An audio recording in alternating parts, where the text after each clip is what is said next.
আমরা তো খুব কষ্ট করে একটা কাজ করি।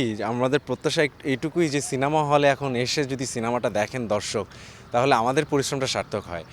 অন্তত আ বাহিরের কথা না শুনে, ফেসবুকের নানা রকম রিউমার না শুনে, সিনেমাটার ট্রেইলার বা পোস্টার দেখার পরে যদি কোনো আগ্রহ জন্মায় এবং সেই আগ্রহ থেকে যদি দর্শক সিনেমা হলে এসে সিনেমাটা দেখেন, তাহলে হয়তো আমরা যে পরিশ্রমটা করেছি সেটা একটু সার্থকতা পাবে এবং আমি শিওর যে দেখার পরে তারা এক ধরনের এন্টারটেনমেন্ট পাবেনই। আমরা সেই জায়গাটা রেখেছি।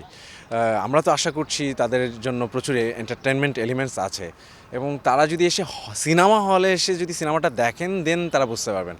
আমি আশা করছি তারা সিনেমা হলে এসে নিজে দেখে জাজ করুন এবং আলোচনা সমালোচনা হবেই। যদি কাজটা ভালো হয় তারা সেটা নিয়ে আরও মুখিয়ে উঠবেন, মানুষকে বলবেন। আর যদি খারাপ হয় সেটাও বলুন। আমরা আমাদের ভুলটা দেখে নেব, যাতে আমরা পরবর্তীতে আরও ভালো কিছু করতে পারি আর কি। সেরা নবাগত অভিনয় শিল্পীর পুরস্কার আপনি জিতেছেন। সেটা আপনার কেমন লেগেছে? এবং আপনি তো যেতে পারেননি ভিসা জটিলতার কারণে। দারুণ, বিষয়টা খুবই দারুণ। কারণ এটা ইন্ডিয়ার একটা one of the prestigious award অনুষ্ঠান।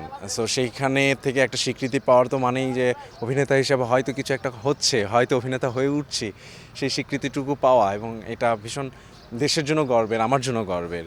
এবং আমি এই কন্টিনিউশনটা রাখতে চাই আমার কাজ দিয়ে, আমার কর্ম দিয়ে, যাতে আমি আদৌ আসলে এন্টারটেনমেন্ট যেহেতু আমি এন্টারটেনমেন্ট বিজনেসের সাথে জড়িত, সো এটাই বেশি ইম্পর্ট্যান্ট। সো আমার কর্ম দিয়ে সেটুকু পারপাস সার্ভ করতে চাই এবং সেখান থেকে কিছু স্বীকৃতি যদি আসে এবং সেটা অবশ্যই ভালো লাগার এবং সেটা অবশ্যই ভালো অর্জন।